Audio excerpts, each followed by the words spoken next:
عرس میں شرکت کی۔ اجمیر شریف میں ایک ہندو جوگی تھا جو اپنے فن میں کامل وقت تھا۔ اس کے 314 چیلے تھے۔ وہ ہندو حضرت قبلہ عالم کی خدمت میں حاضر ہوا، نظر پیش کی اور یہ بھی بتایا کہ وہ دہلی میں حضرت مولانا فخر الدین فخر جہاں دہلوی رحمۃ اللہ علیہ سے ملنے کا ارادہ رکھتا ہے۔ پہلی رات محفل سماع میں وہ ہندو بھی آیا اور ایک کونے میں بیٹھ گیا۔ ایسا تصرف کیا کہ مزامیر بھی بند ہو گئے اور قوالوں کی آواز بھی۔ حاضرین محفل حیران و پریشان ہو گئے۔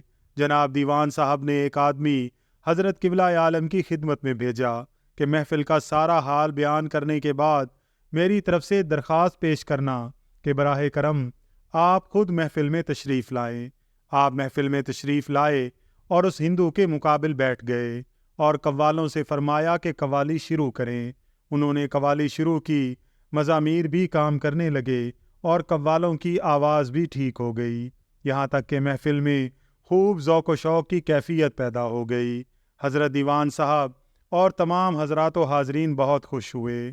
دوسرے دن وہ ہندو حضرت قبلہ عالم کی خدمت میں حاضر ہو کر قدم بوس ہوا اور کہنے لگا کہ اللہ تعالیٰ نے آپ کو خوب کامل کیا ہوا ہے۔ میرا ارادہ دہلی جا کر آپ کے پیر و مرشد سے ملاقات کرنے کا تھا، مگر آپ کو دیکھا تو بہت متاثر ہوا ہوں۔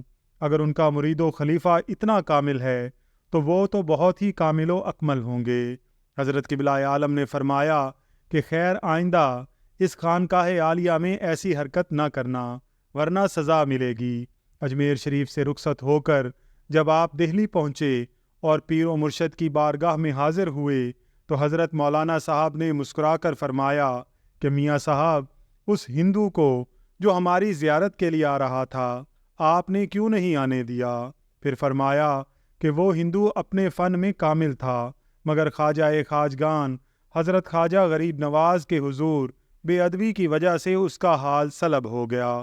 دوسری روایت میں ہے کہ یہ واقعہ ان دنوں پیش آیا جب حضرت قبلہ عالم دہلی شریف سے براستہ اجمیر شریف اپنے وطن واپس جا رہے تھے۔ اس واقعہ سے متاثر ہو کر وہ ہندو اپنے 300 چیلوں کے ہمراہ مسلمان ہو گیا تھا۔ عبد الرحمن نامی ایک قوال آپ کا منظور نظر تھا۔ وہ بے حد خوش الحان اور صاحب تاثیر قوال تھا۔ ایک دفعہ اس سے نادانستہ کوئی ایسی ناشائستہ حرکت سرزد ہو گئی کہ حضرت قبلہ عالم ناراض ہو گئے۔ حکم دیا کہ یہ کبھی میرے سامنے نہ آئے۔ آپ کی ناراضگی کا یہ اثر ہوا کہ وہ شدید بیمار ہو گیا، یہاں تک کہ تپے دق میں مبتلا ہو کر ہڈیوں کا ڈھانچہ بن گیا۔ مسلسل 5-6 ماہ تک اسی موذی مرض میں مبتلا رہا۔ آخر نواب غازی الدین خان کو اپنا سفارشی بنایا اور ساتھ لے کر معافی کے لیے حاضر ہوا، مگر آپ نے نظر التفات نہ فرمائی۔ نواب غازی الدین خان نے عبد الرحمن سے کہا کہ کچھ سناؤ۔ اس نے یہ ربائی خوش الحانی سے دل کی گہرائیوں سے نکلتی ہوئی آواز کے ساتھ سنانا شروع کی، یعنی وہ کیسے مر سکتا ہے جس کے محبوب آپ ہوں؟ وہ کیوں شفا یاب نہ ہو کہ جس کے طبیب آپ ہوں؟ اور اس کے دین و ایمان کا کیا کہنا کہ جس کا دین و ایمان آپ ہو؟ اس ربائی کا سننا تھا کہ حضرت قبلہ عالم اور تمام حاضرین پر وجدانی کیفیت طاری ہو گئی۔ جب آپ عالم بے خودی سے باہر آئے تو عبد الرحمن کو معاف کر دیا اور مسکراتے ہوئے فرمایا کہ جاؤ میرن شاہ کے حجرے میں غسل کرو۔ اس نے ایسا ہی کیا، زہے کرم کہ وہ مہلک بیماری چشمے زدن میں کافور ہو گئی۔ ایک بار آپ سید پور تشریف لے گئے۔ آپ کا ایک مخلص خادم سید محمود شاہ اسی قصبے میں رہتا تھا۔ اس کا معمول تھا کہ جو ہی وہ آپ کی تشریف آوری کی خبر سنتا آپ کے استقبال کے لیے باہر نکل آتا۔ ایک روز آپ کی سواری اس کے گھر تک پہنچ گئی، مگر سید محمود شاہ حسب معمول باہر نہ نکلا۔ وہ اپنے مکان کی چھت پر اپنے دوستوں کے ساتھ تھا۔ یوں ہی اس کی نگاہ آپ کے چہرہ انور پر پڑی، بے اختیار ہو کر اوپر سے چھلانگ لگا دی اور اپنا سر آپ کے قدموں میں رکھ دیا، زمین چومنے لگا اور زاروں قطار رونا شروع کر دیا۔ تمام لوگ اس واقعہ کو دیکھ کر سخت حیران اور پریشان تھے، کیونکہ سبھی نے دیکھا کہ سید محمود شاہ صحیح سالم آپ کی خدمت اقدس میں کھڑے تھے۔ منقول ہے کہ ایک رات آپ بالا خانہ میں ایک پلنگ پر آرام کر رہے تھے اور ساتھ ہی سامنے آپ کی اہلیہ محترمہ کی چارپائی تھی، وہ بھی آرام فرما رہی تھی۔ اچانک آپ کی اہلیہ اٹھیں تو دیکھا کہ آپ کے جسم پر اللہ تعالیٰ کی طرف سے نورانی تجلیات کا ظہور ہوا اور آپ کا جسم قدرے بڑا نظر آنے لگا، تو آپ آسمان کی طرف پرواز کر گئے اور نظروں سے غائب ہو گئے۔ اس پراسرار منظر کو دیکھ کر محترمہ کے جسم پر لرزہ طاری ہو گیا۔ تھوڑی دیر بعد ہی آپ کا جسم دوبارہ آسمان سے اتر کر پلنگ پر موجود تھا۔ آپ کو پتہ چلا کہ اس منظر کو اہلیہ محترمہ نے بھی دیکھ لیا ہے۔ آپ نے فرمایا کہ دیکھو، اس واقعہ کی کسی اور شخص کو خبر نہ ہونے پائے۔ اگر تم نے عورتوں کی عادت کے مطابق کسی بھی شخص سے اس کا ذکر کیا تو فی الفور تمہاری موت واقع ہو جائے گی۔ مائی صاحبہ نے زندگی بھر کسی کو نہ بتلایا، البتہ آپ کے وصال کے بعد خاص لوگوں کو یہ واقعہ سنایا۔ ایک دفعہ تیمور شاہ ہندوستان سے افغانستان جاتے ہوئے دریائے ستلج کے جنوبی طرف سے اپنے لشکر کے ساتھ گزرا۔ لشکریوں نے اس علاقہ کو اجاڑنے اور تباہ کرنے کا ارادہ کیا، جیسا کہ قرآن پاک میں ہے کہ جب ملوک کسی بستی میں داخل ہوتے ہیں تو اسے اجاڑ دیتے ہیں۔ لوگ حضرت قبلہ عالم کی خدمت میں فریاد لے کر آئے کہ حضور دعا فرمائیں کہ تیمور شاہ اور اس کا لشکر ادھر نہ آئے۔ آپ نے ایک رکا لکھا اور فرمایا کہ اس لشکر کے آگے آگے ایک درویش ہوگا جس کے ہاتھ میں بکری ہوگی، وہی اس لشکر کا سردار ہے، اسے میرا یہ رکا دے دو۔ جب حضور قبلہ عالم کا نامہ مبارک اسے دیا گیا تو اس نے سر آنکھوں پر رکھا اور اس راستہ سے منہ موڑ کر اپنا رخ دوسری طرف کر لیا۔ تیمور شاہ اور اس کا تمام لشکر بھی اس کے پیچھے پیچھے چلا گیا اور یوں یہ تمام علاقہ اجڑنے سے محفوظ رہا۔ منقول ہے کہ حضرت قبلہ عالم رحمۃ اللہ علیہ کا دستور تھا کہ جب ملک لمہ کا سفر کرتے، جس سے مراد بہاولپور، احمد پور، اچ شریف اور کوٹ مٹھن کا علاقہ ہے، تو پہلے اچ تشریف لے جاتے، پھر سید پور میں، پھر نارووالا میں اور آخر میں کوٹ مٹھن تشریف لے جاتے۔ ایک دفعہ جب آپ اس طرف گئے اور سید پور پہنچے تو قاضی محمد عاقل کی علالت کی خبر سنی۔ یہ سن کر نارووالا نہ گئے بلکہ سیدھے کوٹ مٹھن کے لیے روانہ ہو گئے۔ حضرت نور محمد نارووالا رحمۃ اللہ علیہ آپ کے استقبال کے لیے نارووالا سے سید پور پہنچے ہوئے تھے۔ انہوں نے عرض کیا کہ حضرت آپ کا دستور یہ ہے کہ سید پور سے اس فقیر کے غریب خانہ میں تشریف لے جاتے ہیں اور اس کے بعد کوٹ مٹھن جاتے ہیں۔ اس دفعہ غلام کی دعوت تناول فرما کر پھر کوٹ مٹھن تشریف لے جائیں۔ آپ نے بلا تکلف خوش طبعی سے فرمایا کہ دعوت 3 قسم کی ہوتی ہے، اول خام، دوم پختہ، سوم نقدان، ان میں سے جو بھی میسر ہے اسی جگہ دے دو۔ ہمارا اس وقت کوٹ مٹھن جانا ضروری ہے۔ الغرض وہاں سے کوٹ مٹھن گئے۔ قاضی صاحب خبر سنتے ہی 2 آدمیوں کے کندھوں پر ہاتھ رکھ کر آپ کی قدم بوسی و استقبال کے لیے آ گئے۔ نارووالا صاحب نے پوچھا کہ قاضی صاحب اب آپ کے مزاج کیسے ہیں؟ انہوں نے ابھی جواب نہ دیا تھا کہ حضرت قبلہ عالم نے فرمایا کہ لقاء الخلیل شفاء العلیل، یعنی دوست کی ملاقات بیمار کی شفا یابی ہے۔ قاضی صاحب پر اس کلام کے سننے سے وجد طاری ہو گیا اور اسی حالت میں آپ کی بیماری بھی جاتی رہی۔ حضرت قبلہ عالم رحمۃ اللہ علیہ کے بارے میں مشہور تھا کہ اگر کوئی کسی تکلیف کے وقت آپ کی طرف رخ کرتا تو محض روانگی سے وہ تکلیف دور ہو جاتی تھی، اور ناممکن تھا کہ کوئی شخص کسی غرض سے آپ کے پاس جائے اور اس کا مطلب پورا نہ ہو۔ مریضوں کو شفا دینا اللہ کے اختیار میں ہے، مگر آپ کی دعا سے اکثر لوگ تندرست ہو جاتے تھے۔ آپ کے قریبی حضرت محمد غوث کا کہنا ہے کہ مجھے بچپن میں ام الصبیان کا مرض تھا اور کسی طرح مرض ختم نہیں ہوتا تھا۔ ایک روز میری قسمت نے یاوری کی اور حضرت قبلہ عالم اچ شریف میں تشریف فرما ہوئے۔ اس وقت مجھ پر مرض کی شدت تھی۔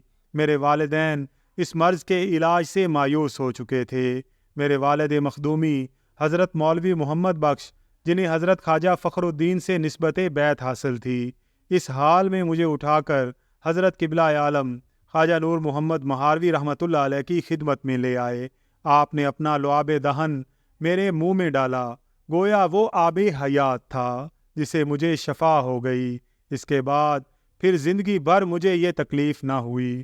یقیناً اللہ کے کرم سے آپ کی دعا میں شفا یابی کے اثرات تھے۔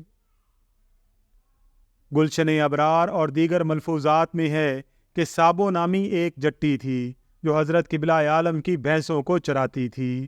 ایک دن قبلہ عالم کی خدمت میں عرض کرنے لگی کہ مجھے حضور رسول کریم صلی اللہ علیہ وآلہ وسلم کی زیارت کرا دیں۔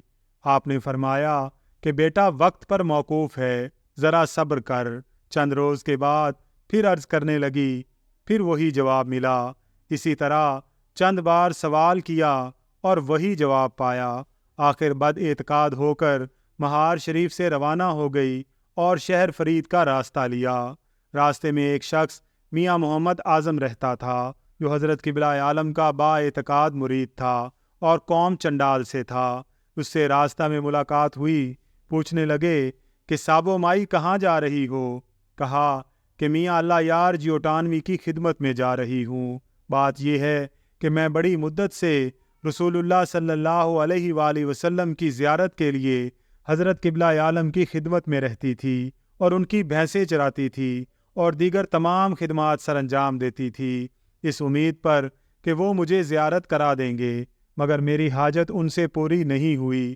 اب ان کی اجازت کے بغیر روانہ ہو گئی ہوں تاکہ اپنی حاجت اللہ یار جی کے سامنے پیش کروں اور اب وہیں رہوں گی۔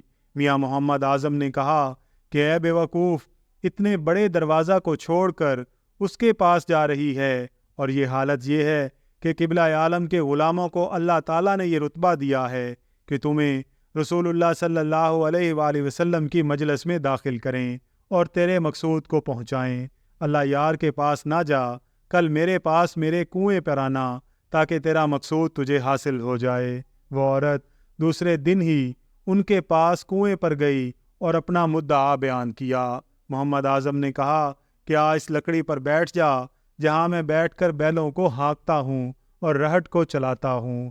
میرے بیلوں کو ہانک اور اپنے چہرہ پر چادر ڈال لے۔ اس نے ایسا ہی کیا اور ہوا یہ کہ وہ رسول اللہ صلی اللہ علیہ وآلہ وسلم کی محفل میں داخل ہو گئی اور اسے سعادت دارین حاصل ہو گئی۔ یہ محمد اعظم چنڈال حضرت قبلہ عالم کا مرید تھا اور اس نے سابو کو ایک لحظہ میں حضور صلی اللہ علیہ وآلہ وسلم کی مجلس میں داخل کر دیا۔ یہ شخص جٹ قوم سے تھا اور صرف 1 سال حضرت قبلہ عالم کو وضو کرانے اور لوٹا بھرنے کی خدمت کی تھی۔ بعد ازاں حضرت قبلہ عالم کی اجازت سے ایک کنویں پر رہتا تھا، کھیتی باڑی کرتا تھا۔ حق تعالیٰ نے قبلہ عالم کی 1 سال کی خدمت کے بدلہ میں اسے اس مرتبہ پر پہنچا دیا کہ لوگوں کو رسول اللہ صلی اللہ علیہ وآلہ وسلم کی مجلس میں داخل کرتا تھا۔ ان بزرگوں کا کیا حال و مقام ہوگا جو سال ہا سال سے حضرت قبلہ عالم کی خدمت میں رہے، ریاضت و مجاہدہ کرتے رہے اور آپ کی صحبت میں رہ کر مرتبہ خلافت پر پہنچے۔ مولوی محمد گہلوی نے خیر الاذکار میں لکھا ہے کہ ایک بار حضرت قبلہ عالم خواجہ نور محمد مہاروی رحمۃ اللہ علیہ مہار شریف سے نارووالا تشریف لے گئے، جو خواجہ نور محمد ثانی کا گھر اور وطن تھا۔ وہاں نارووالا میں چند روز قیام فرمایا۔ چونکہ یہ ایک چھوٹا سا گاؤں تھا اور طہارت خانے کا کوئی معقول انتظام نہیں تھا، اس لیے آپ رفع حاجت کے لیے شہر سے باہر صحرا میں تشریف لے جاتے۔ جہاں سے گزرتے وہیں آپ کے قدموں کے نشان لگ جاتے۔ اتفاقاً ایک ہندو عورت کا قدم غیر ارادی طور پر آپ کے قدم پر پڑ گیا۔ آپ میں عشق الہی کی اتنی گرمی تھی کہ وہ بے ہوش ہو کر زمین پر گر گئی۔ اس کے ورثاء اسے اٹھا کر گھر لے گئے اور پھر آپ سے دعا کروائی تو وہ تندرست ہو گئی۔ اس واقعہ کے بعد خلیفہ نارووالا صاحب نے شہر میں ہی طہارت خانہ کا انتظام کر دیا تاکہ آپ کو صحرا کی طرف جانے کی زحمت نہ ہو۔ آپ کے مرشد کریم حضرت مولانا فخر الدین فخر جہاں دہلوی رحمۃ اللہ علیہ کی عادت مبارکہ تھی کہ جب اپنے خلیفہ خاص حضرت خواجہ نور محمد مہاروی کو وطن جانے کی اجازت دیتے تو دلی کے مریدوں اور امراء سے فرماتے کہ میاں صاحب وطن جانے والے ہیں، بس ہر شخص دعوت کرتا اور نظر و نیاز دیتا۔ ایک مرتبہ مرزا آقا محمدی بیگ کی بیٹی جمیلہ بیگم کے گھر آپ کی دعوت کی باری آئی۔ حضرت قبلہ عالم ان کے ہاں تشریف لائے تو وہ چمن کے پیچھے سے دیکھ رہی تھی۔ جب حضرت قبلہ عالم کی صورت دیکھی تو ان کے دل میں خیال آیا کہ نامعلوم حضرت مولانا صاحب اس سیاہ فام پر کیسے عاشق ہو گئے اور کیوں انہیں تمام نعمت بخش دی ہے۔ اس وسوسہ کا خیال دل میں آنا تھا کہ حضرت قبلہ عالم نے فرمایا کہ حضرت مولانا صاحب کا کرم اور ان کی محبت میری اس ظاہری صورت پر نہیں ہے، وہ دوسری صورت ہے۔ اتنے میں کیا دیکھتی ہوں کہ یکا یک حضرت قبلہ عالم کی حیت بدل گئی اور ان کے چہرہ مبارک کی نورانی شعاؤں نے ہمارے گھر کو روشن کر دیا۔ چہرہ مبارک اتنا حسین و زیبا دکھائی دیا کہ دیکھنے کی تاب نہ تھی۔ میں نے فوراً اس وسوسہ سے توبہ کی اور آپ سے معافی طلب کی۔ ایک دن حضرت قبلہ عالم رحمۃ اللہ علیہ حضرت تاج الدین سرور چشتی رحمۃ اللہ علیہ کی زیارت کے لیے تشریف لے گئے تو وہاں دیکھا کہ بے شمار مخلوق جمع ہے۔ انہوں نے قحط سالی و خشک سالی کے لیے فاتحہ خوانی کے بعد عرض کیا کہ صاحب آپ کو تو ایک دن حضرت قبلہ عالم رحمۃ اللہ علیہ حضرت تاج الدین سرور چشتی رحمۃ اللہ علیہ کی زیارت کے لیے تشریف لے گئے تو وہاں دیکھا کہ بے شمار مخلوق جمع ہے۔ انہوں نے کہا تو خشک سالی کے لیے فاتحہ خوانی کے بعد عرض کیا کہ صاحب آپ کو تو شاید قحط ہی منظور ہوگا، لیکن مخلوق بے حد مصیبت میں مبتلا ہے۔ یہ کہنا تھا کہ لوگوں نے دیکھا کہ اسی وقت موسلا دھار بارش شروع ہو گئی، حتیٰ کہ آپ اور سب لوگ بڑی مشکل سے پانی سے گزر کر واپس تشریف لائے۔ الہی تا ابد آستان یار رہے، یہ آسراہ غریبوں کا برقرار رہے۔ نگاہ ولی میں وہ تاثیر دیکھی، بدلتی ہزاروں کی تقدیر دیکھی۔ ناظرین کرام، ویڈیو پسند آئی ہو تو اس کا اظہار کمنٹس میں ضرور کیجیے گا۔ اللہ تعالیٰ سے دعا ہے کہ اللہ تعالیٰ ہم سب کا حامی و ناصر ہو، آمین یا رب العالمین۔